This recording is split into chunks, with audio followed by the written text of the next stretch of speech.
Ya mukolo. Ozakia. Banaga ba préparer ça blamba. On m'a on a cassé le mutu. Là là.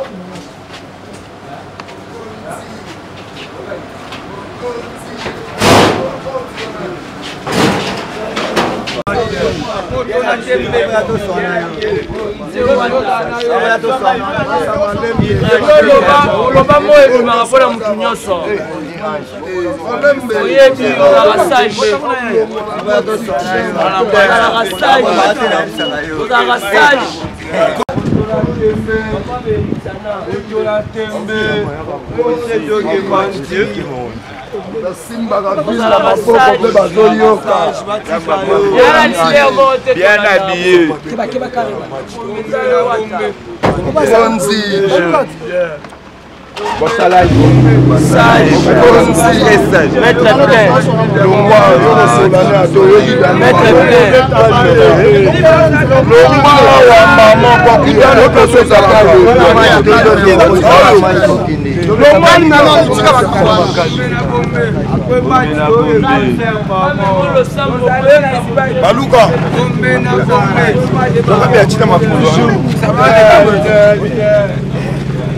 Gombe na Gombe, imbécile, Gombe na Gombe, go Ghana, ouais tu connais bien, aïe, bravo Gabi, tu connais bien, Gombe, ouais tu connais bien, il est là, si si mais tu es là, il est là, tu bien, tu pèses ça côté, il y a plus là, oh ya ya, oh mon kilinae, on a BMV, ça fait BMV, ça fait tu bien, tu le mot, oui. Toi tu le monteur, il y a Masageba Baluka. Konzi. Ah Makamouza. Merci mon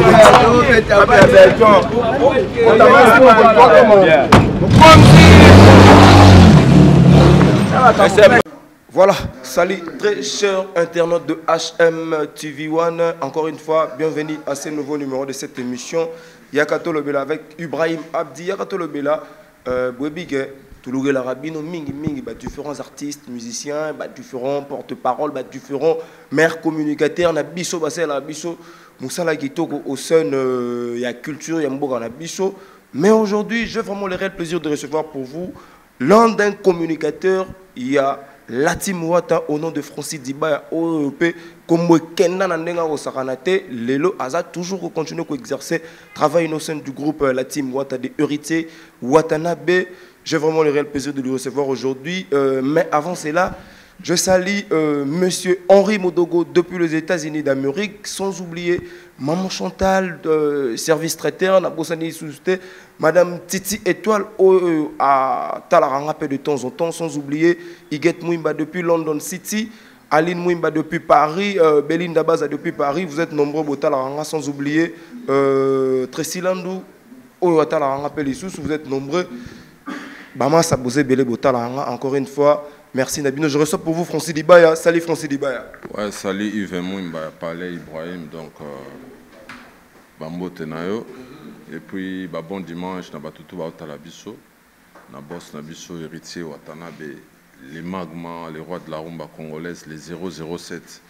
On a obéi Flambois Jeunesse à Congo. Donc, on a passé bon dimanche, puis Kazali. Sans oublier, en Amérique, en Hollande, en Europe, en Asie, partout dans le monde. On a passé bon beauté. Voilà. Voilà, Francis Dibaya a passé tout le monde au hasard au hasard scotché sur ces moments.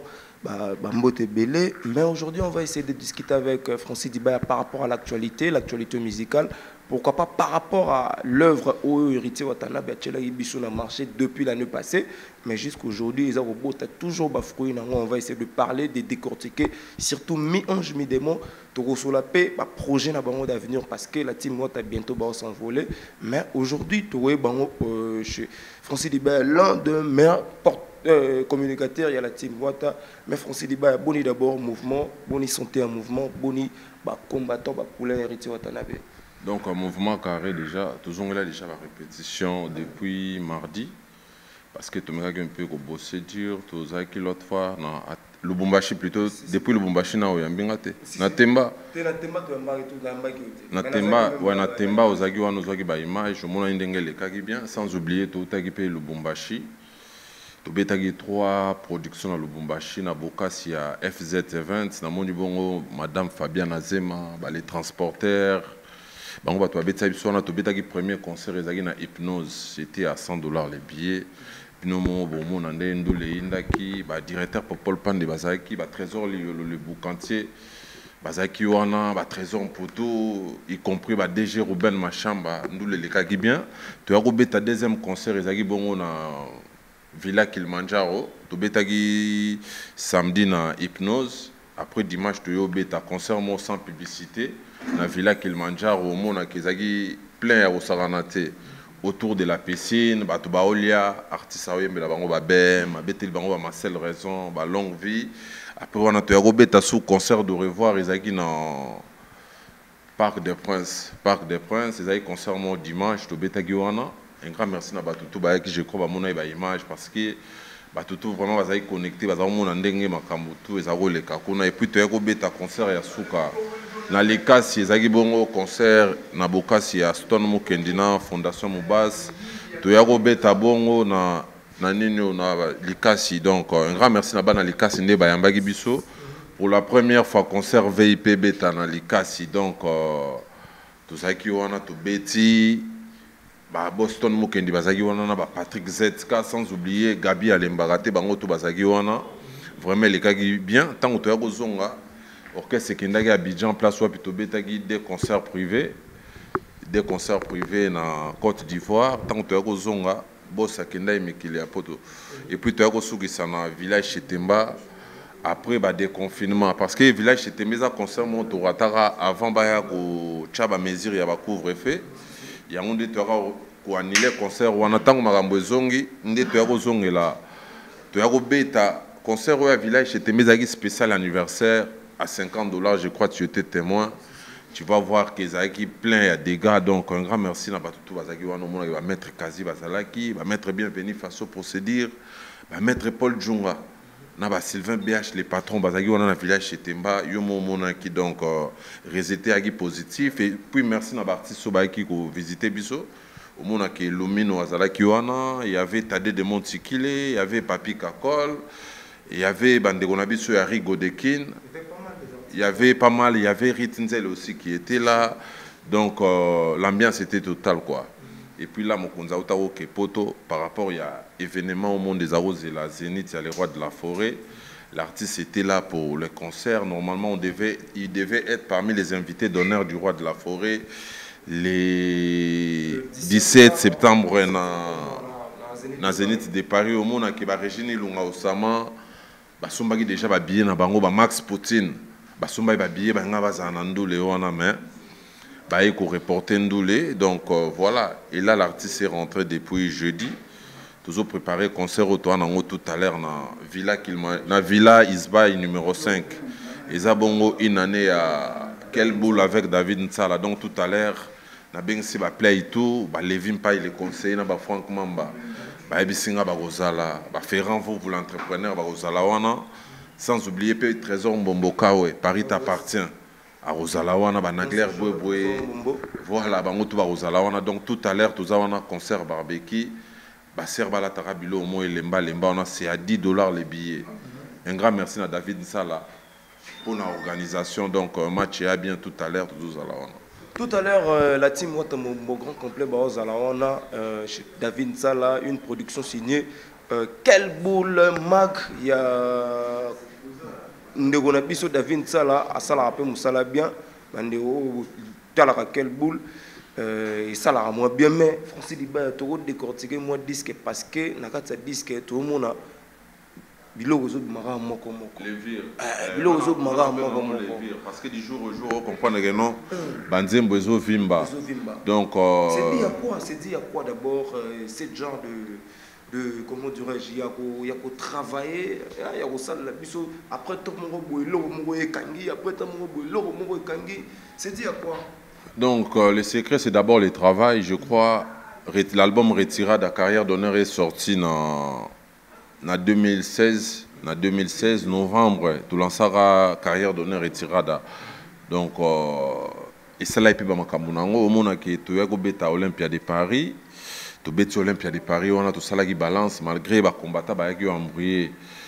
Il y a qui ont so orchestre ils ont visa pour les États-Unis, mais écoute, on a embrouillé côté à Belgique, tout baébi, tout bêta parler des congrès à Abidjan, tout bêta parler de la culture, sans compter les concerts privés à Abidjan, tout bêta en Afrique du Sud. Tobeta na Lubumbashi, Tobeta na Brazzaville Olympique Palace à 50 000 francs CFA, équivalent $100. Je crois que Maître Charité à Brazzaville, Maître Végéta na PC Bambote depuis l'Afrique du Sud, Bazalara, au contredire, on comprend que Tobeta na Bangola, wana, Tokenda na Balunda Nord, Tobeta Atlantico, Tobeta ba piscine Alvalade avec Retirada. Et puis tu auras au Kende Togo Moboué.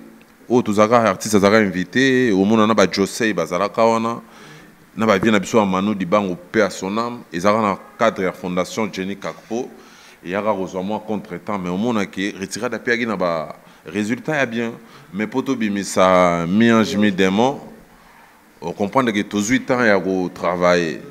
Le champion Romaric, il va céder à Lamba. Dodi Chou de la défense depuis Paris.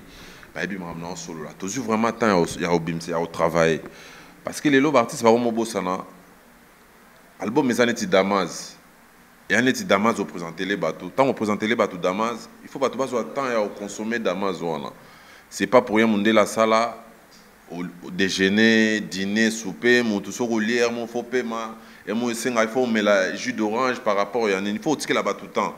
Retira des années 21 titres, de Luxembourg, Magastar, BEM, Tout en Noir, Betifo, Kirdam, Bondela Giresse, Marlène des Rêves, J'aime mon mari, brusquement. On comprend qu'il fallait que là-bas tout le temps, tu vas savourer l'album. Tu vas consommer l'album, tu vas pas mal de concerts. Pendant les 4 ans sans album, on a fait des concerts, tu ne peux pas t'imaginer. Et puis on travaillait par rapport à terrain. Il fallait qu'on étudie. Parce que la poule Gazap n'a un vrai comptable. Ça la comptabilité, il faut calculer. On peut calculer les terrains. Quoi. Donc, tu préparais là un album. Et le moment était arrivé. Tu as lancé les bango désolé.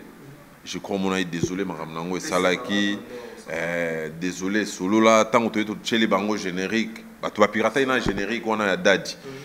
Tu vas bouler, pirater générique, dans le cadre de diminuer générique, mais tant que tu as bini générique, et puis ça sous générique, Makambo. Tu as les rois de la forêt, ils viennent où ils rentrent dans l'image générique. Abi a outil poto, a tiré dans le portable, tout. On consomme un générique, il y a Dadi. Donc je crois que dit Domba, la papa Zouzou, on est là, Boloko, prison break, on contredire. Après, tu as un clip à Baraker. Où il y a déjà plus d'1 million de vies, tu as la caillotte, il y a déjà 1 million de vies. Bernadette c'est un amour véritable. Amour véritable, et ça, la moussala nango, gombe na gombe au monde qui une chanson sans clip. Et Betty déjà plus de 600 000 vues et qui est bien. Tu sais, il album mais qu'est-ce qui fait pour que le clip est au moins retard? Bon, on s'est dit à quoi? Parce qu'il y a des clips promotionnels déjà au Tobin, normalement il faut que tout le coffret. Parce que l'album de Jésus, il vous mérite à marcher. Normalement, le clip est au fur et à mesure. Mais là, parce qu'on a lancé d'abord Mi-Ange le 18 décembre 2020 et le 26, il y a Mi-Ange et Bima qui ont vendu à CD. Il y a Roloba Mingezate, Degré CD, Tekamaki, et puis tu as lancé Mi-Démon le 26 février, vente à CD Salemanga dans Café Musique. Dans Café Musique, Omar Play Delix, Mohamed Maziwa. Tout ça qui va avoir sombi va céder na bango va saluer autographe et les cas qui bien et puis là siko et bima ina clip mongo pour accompagner en les a clip ya amour véritable nzembo Bernadette Masengo après là siko to lancer étape muso va clip muso roya yango peut to accompagner on a générique oh to bengi bongo woso mi ange on a Mi-Ange, Mi-Démon, clip au Rolanda. Clip, clip, ils ont combien de clips déjà dans le marché parce que Mi-Ange a un titre belé, mais il y a peu de clips sur le marché. C'est là aussi empêche aussi les gens, il y a il y a différentes chansons dans l'album. Non, donc, la chanson, normalement, PDG Lenny Bidens, le producteur, créateur David Monceau, a émis pourquoi tu l'as un clip. Donc, tout ça, l'effort ensemble, il y a Spiritas, Rosaline Rosie, Figilio Del Rey, Brenda Kaimbe, Kelly Munganga, Yantil avec Zosé Ozungu, tout boosté le clip, il y a Mon Soleil, il y a Abed Achour.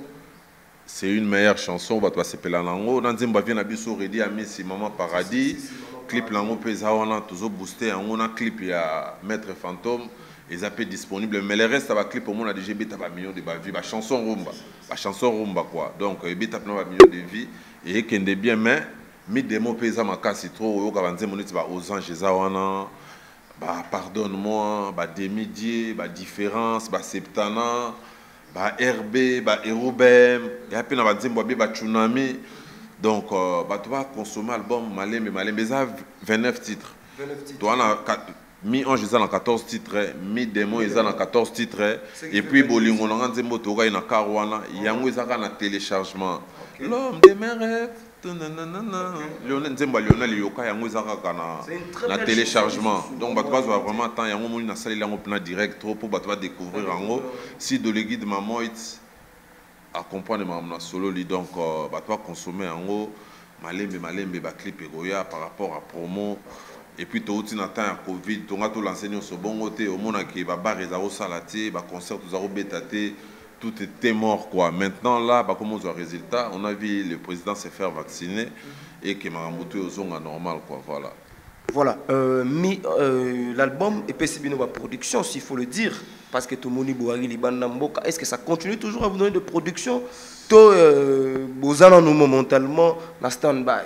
La production, je crois, dans le mois de février, dans le mois de mars, tout banda qui na Kolwezi. Beta na Kolwezi le 8 mars et puis le 10 mars. Voilà, il y a mi-ange, mi-démon. Tu beta une présentation et album na Showbiz à $100 les billets. Tu me suis pas beta na bango le même jour. Tu beta on a mais on comprend que Showbiz makambo. Tu n'es pas venu dans la GR Kuba ba uta ba Atlanta ba ya.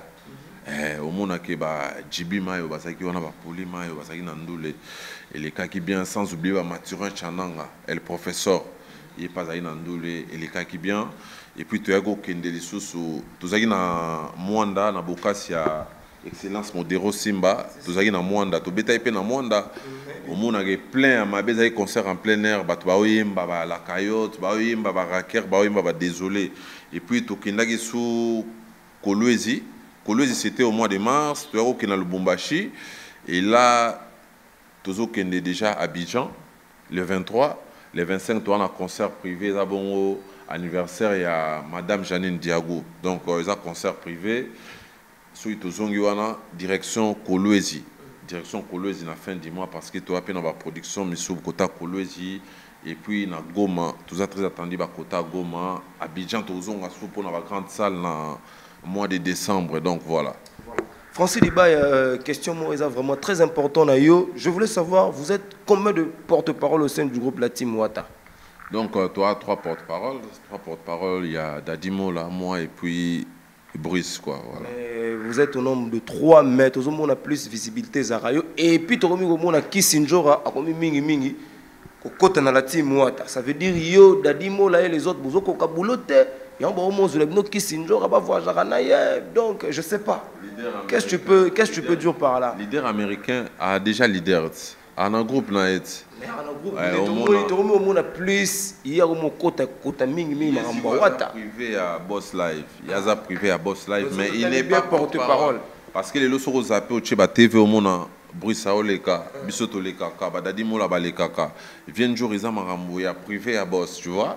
Donc voilà. Mais Bissou, ils ont Ming Timouata. Donc identité pénale. Il vient à Bissou un jour, il y a des mouvements. Donc, on a ce qu'on a vu à Vienchora. Voilà. Mais nous, on est des porte-parole. On comprend que chaque mardi, mercredi, tous on a rêve, tous on a activité, tu orchestre. Voilà. Voilà. Mais en tant que porte-parole, est-ce que tu es salarié? Puisque il faut se poser des questions. Vous passez à la télé, vous parlez d'héritier, mais est-ce que vous êtes salarié? Moi, je crois, mon salaire, biso to comment toucher après chaque production parce que tout surcharge après ba leader tu vois donc tout surcharge bango te quand il y a des activités ba mo la concert mutula mutu après ndule abenda elo na to yaka to signer na papier net temps to ti Lubumbashi to signer to beta ba showbiz bandule to comment no ba tutu ba comment signer comprendre parce que l'artiste baza ba parents baza bana bato quand même tant que mutokino atanda mbo etangi faut attendre un franc par rapport à mutokina yango pour mon la poule réseau fungwa parce qu'il est ouvert na bato à travailler na bango les salaires il y a chaque mois to koloba na orchestre Congo bangwana na habité kende lukela na plan orchestre na baza na fiche de paie chaque fin du mois ba futa mais Kofi Olomide comprendre que y a pas quartier la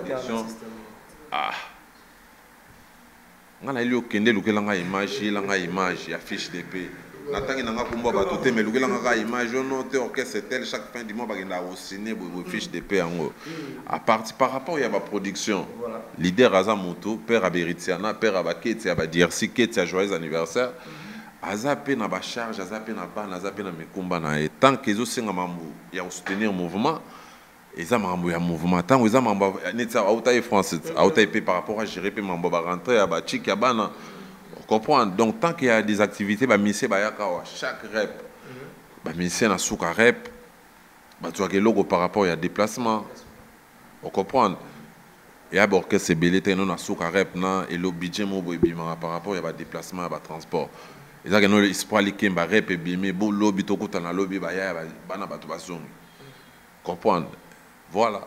Voilà, en tant que maire communicateur, Francis Dibaya, tout le monde en a ngambouya, papa Nabino, na ngambouya Koko, na aussi il faut le dire Koko no Weronson, parce que yosa plus la team Wata, tout le monde a peine ngambouya, et on a musique à maison mère, motoza opela, na ba différents porte-parole.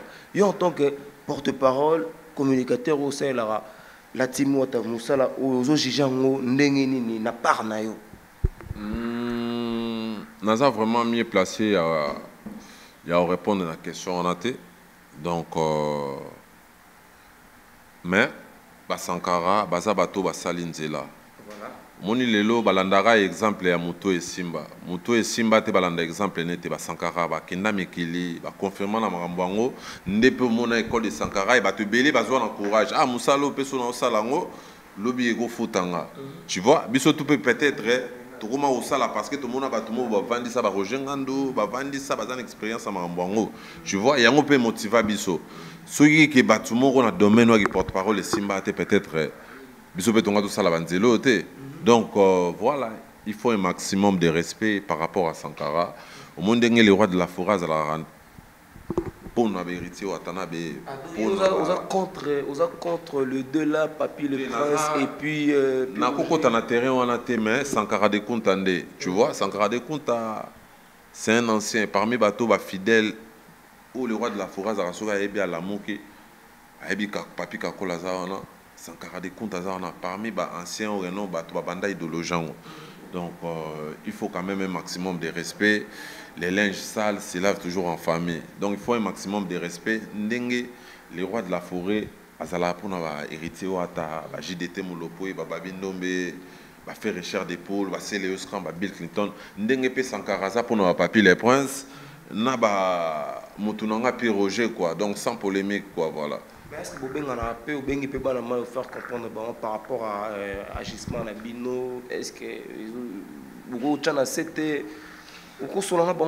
parce que vous rappelez dans mon structure Nabino va porte-parole.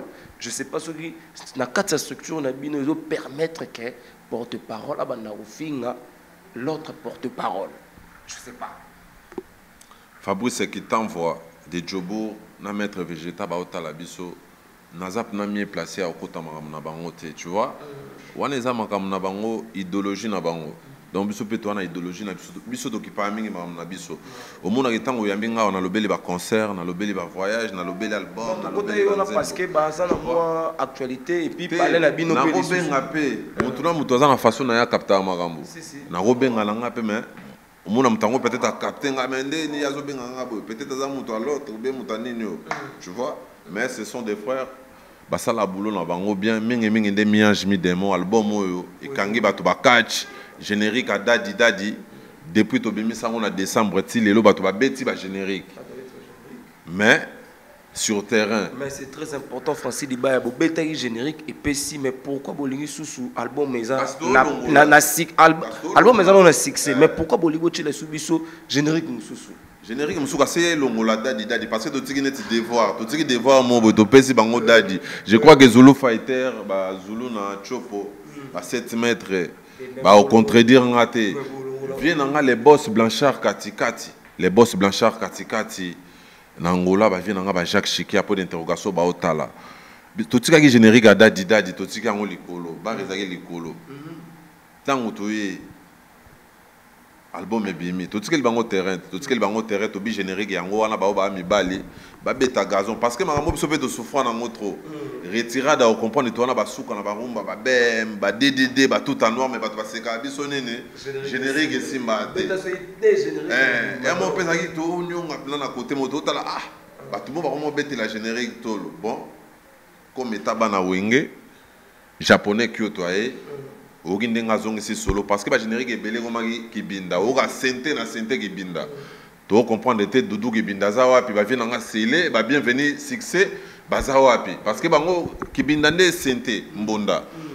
Mais on comprend que les japonais qui ont été à zonge ce pénage solo wenge plein zonge papi kakolia mavandi wana ba pesi ba zonge parce que wenge to bina ba guitare solo mtebeta na ba solo a wenge donc to zonge ce pénage wenge on comprend que dadi carton rien à dire quoi bana mike mikolo tout tendance confondue bazo bina générique tilelo rien à dire voilà. Voilà, Francis Diba, il faut retenir que la tournée, est-ce que ça Liban Mboka, Toronto? Abidjan, il y a 4 Mboka. Dernièrement, on a toqué Afrique du Sud, compte tenu à ma administrative, tu me un peu reposer concert en Afrique du Sud. Je crois que Cédric Amouyembe a contredire Ngate, donc Hollande Bisso, Touya, Choborwana, Angola Petoyo, qui a déjà sauvé déjà déconfinement, c'est bon. Contre Zébélé, la mi-ange, mi-démon, tu vas à la patience et puis na 2022 concert à Poto Eza pour la team Wata donc voilà. Concert à Poto. Fungola déjà marambango to kenda Olympia to sala balance. Ba image ezati. Monde alelo ba ko sata internet eza so beti héritier watana ben Olympia. Mono abimi seliot. Nde ba combattant bazora musala. Comprendre donc Olympia na to signé ngo déjà carré donc bato bazana bango calme tu dois là va déconfiner makambo et puis là tous ongeli ba concert au mona geto pe masute zara tous beta ça compter ba concert musu ba programme musu ya Brisque dernièrement to beta na foire de la jeunesse na académie au mona ge programme na lundi na tongo na groupe ami c'est bola ta no to beta na académie ba concert musu privé ya na bo rappel les côtes non de za boto geto beta donc ba production ezali bato bazana bango pio quoi voilà. Voilà, c'était la Francis Dibaya, il y a la team Noato, toujours Yves Momotonaya au Solana. Mais Francis Dibaya, s'il faut retenir, est-ce que tu reçois album, car on a plateforme, nous sur tout reçois Maombe, Nengezala, on a moins, quelque part, il y a place, moi, distribution, place, moi, il y a quand Nengezala. Il y a importé ça, non, tu vas streamer. Parce que les autres, on aura, Petra, Nigérien, on a comme millionnaire, là, réécota. Games, on comprend que téléchargement de tout va télécharger trop y a on dem écoute ça là vente il y a CD tout ça là qui yango parce que toi na ba public ko keno balinga artiste na bango trop Mandela Weston baebi Xavier Lopez Dizamboka baebi donc CDP zali to bimsa ba CD ils disponible dans la station Total na ba supermarché Hyper Saro na ba supermarché SK so baleki ba reçoit ba CD na bango la pe to procéder na vente en ligne sur téléchargement zali na ba Deezer na ba iTunes ba Amazon ba Spotify so ba ki ba télécharger album na bango ba télécharger mais siko lelo ba télécharger ba disque mais est-ce que vous récupérez quand même quelque chose parce que besoin de ça la téléchargement aucun na vite mat au bendi aucun na YouTube. Bon, pas sur YouTube, mais vite, d'autres trucs là. Mais est-ce que comment l'artiste a récupéré là? On a un producteur, M. David Monceau. Nzembela au contredire Ngate. Donc, c'est un producteur, créateur, où il a une expérience à Marambango. Il aime ta gérage, il aime ta contrôle. Donc, Les lomiages mis des mots carton. Donc voilà, c'est parce qu'on a un bon producteur et on comprend tout ça, il bango genre à la musique et belé pour qu'il y ait des artistes sur mon album, tout ça na ba afrobeat, tout ça na ba techno na kati, tout ça na ba rumba, R&B, tout ça na ba reggae, tout ça aussi reggae parce que reggae ba rastaman na zena ba rastamon na Lubumbashi babi héritier watana bazong c'est bisop na Laiki double na Alpha Blondy parce que ba to bossa na reggae. Alors que reggae il y a grand douleur, il y a grand nom, il y a prêtre, il y a reggae. Tous on sait le reggae, l'alchimiste, au monde un artiste à Betty reggae. Donc voilà, on a essayé de bosser différents styles de musique. Je crois aux jours à venir, artiste est pas au salle album urbain pour que écoute Sabiso, n'a pas monde monsieur ou quoi voilà. Voilà, s'il faut lancer un message fort là bas toi la team dans monde entier ba otalayo Fonsi Dibaya. Je peux lancer un message fort na bande na biso là. Donc, message fort, ils ont consommer l'album. Tous en a 29 titres. Gombe na Gombe déjà, c'est bon. Et en gros, bar réseau bêta Gombe na Gombe à Rolanda. Nous roulons les cas ici 400 kg à Gombe na Gombe. Sans compter batoba moto, sans compter ba vidéo, batoba au sala. Il a que ça déjà fort c'est album. Mama kito kwa bozu à pied. Nzembo ser na biso bem deka. La tête qui porte une couronne. Ma seule raison Nzembo batunanga ba moto ba benga Nzembo fachi béton.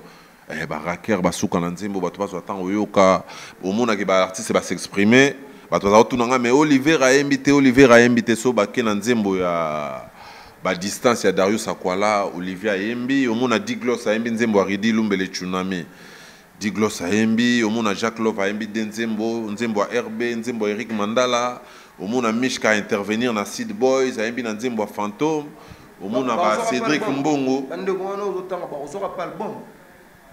ba projet Marambwane ezali ekoya Marambwane ekoya to na patron mo za mutema munene Marambwane ekoya ya banzembo donc ekoya nango donc voilà ba to va consommer des albums ils sont disponibles sur la plateforme et tout à téléchargement il y a important tout ça tout à l'heure na Villa Isbay na bengisi Marie Zempo concert nanga oti Mikiliazawa quand à mon apesi bambote na Guylaine Dilaka depuis Paris les présidents Papson ba oti Brazzaville malala baza déjà awa tozobeta tout à l'heure grâce au locao des États-Unis na pesi bambote Santiago le Cataris Arnaud de Djamba mutunangai na pesi bambote sans oublier Baudrillard Rich Juma Gauskebe na Lukapa Coco Chanel Mutima na Bosani Ete Namoni Bongo, Denise Tumba, 3 fois maire depuis Lubumbashi, Arnaud Tsaka, Romeka top modèle, na PC Bambote, Maître Zembela attaqué Bango, oncle patron. Namoni na Paris, Isso Mobali, Diedima, Jonas Vitesse Aimo, joyeux anniversaire. Na Belgique, Namoni Ornella Boloko Prison Break, Arnaud Mandala, sans oublier Apocalypse Chama Sunda leader. Moté Maya, mère Nabiso Mireille Leka, maître Paul Djunga, avocat par excellence, dynamique, maître Paul Djunga, maître bienvenu face aux procédures, maître Christian Ankara, Djibi Mayo, Poli Mayo, Vienanga Patou Zapatero, Yebara Trona son éminence, maître Kazina PC Bambote, son excellence, ministre Modero Simba, Jésus Noël Chekena Pointe, sans oublier le ministre Yves Mbokolo. Et puis, mariage na excellence Patrick et ya mère Nabiso Alliance. Tozaki wanana ba Salomon Yengola, na ba Romeo Lema, Libal et Leka qui bien. Un grand merci na Basilengi Yale, Keina La Perle, Vanessa Lengi, Aklam Lengi, Bandegononga ya Fale. Les 097 plus 243 97 0199 686. Mon directeur Popol Pandé, Destimanga et puis Ted Tendai, le vendeur de la République, Joël Bakonga Jobak, président Daniel Massaro, Bambote Bissika Bazali. Vous avez une chaîne YouTube, Héritier Watanabe? Ouais, Héritier Wata, Sobaki na Héritier Wata, chaîne YouTube et artiste. Bientôt, peut-être, la bango concert et à Showbiz.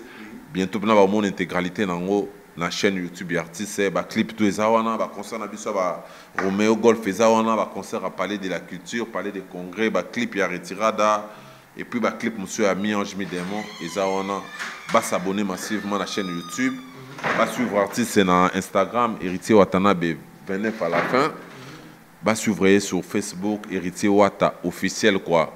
na mbosanité Ursula Nzinga Institut Bugatti na moni bongo Gilles Kasankuba Yaya Ngoma na Pointe, sans oublier donc Batutu Batalibiso Nikonka, il est formateur des boss, Ben Willy le Gabonais le plus dangereux, Jacques Cheki a peu d'interrogation.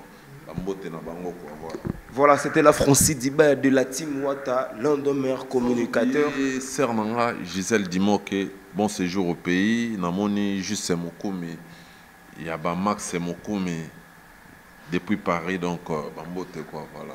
Voilà, merci Francis Diba. Quant à moi, je salue énormément Agir Esquilo, le caméraman patron, ou Azoanga Bilili de temps en temps. La Bossani dit sous-souté, Bandeko Nion, Soto, Bazara Scotche. Du côté de Paris, boza ebele bo talanga mikolo na sabino na habité niveau pena on la bino donc on comprend na sepela mingi na ba commentaire na bino et ça la rend bien. Je remercie encore du côté de Brazzaville l'honorable Gaëtan Kodia, Olivier Doumou, l'honorable Rémi Ayayos, vous êtes nombreux du côté de Brazza, Augustin Nzambe au Botalanga Lisusu na Bossanité par Lisa depuis Point Noir na Bossanité na Brazzaville na moni bongo les 2010 Gilda Sambendengeso, Pavi Olangé, Josiane Prunel, joyeux anniversaire depuis Brazzaville. Donc à Brazzaville, on a les Gilda Sambendengeso, mon vieux Pavi Olangé, sans oublier Monti R, mère Nabiso Monti Kambi, Napese Bambote, Josiane Prunel, Boïka, joyeux anniversaire. Sans oublier le président Papson, Navienanga Kerlin Kalouji, et puis Blaise Dibaya, mon vieux Autaro Bala. Heureux mariage, Motema Pamela, Mamie Rita Dibaya, Aurélie, Tatiana, Joël, Lisa, Sabrina, et puis mon fils Eric Dibaya. Je leur salue quoi, voilà. Voilà, salut encore une fois. On avait dans Mogo Blaise Dibaya, on avait à Palin, merci Nayo, autant la rangapé donc merci vraiment. Nabosani les sous-soutés, mes sœurs chéries du côté de Paris, Londres, Boza et Bélé sont dans nos cités sous Bakomo. Donc, aux habits ce mois temps, je vous aime trop. D'ici là, portez-vous bien. Bye bye. Na yaka tolo bila mboka parce que journaliste moko ya sikaye na ba idéologie ya sika na mayele. Émission ya tolo bila avec Ibrahim, hein? Tolo bila totonga. Soyez bolingi na ba actualité ya ba artiste HMTV. One.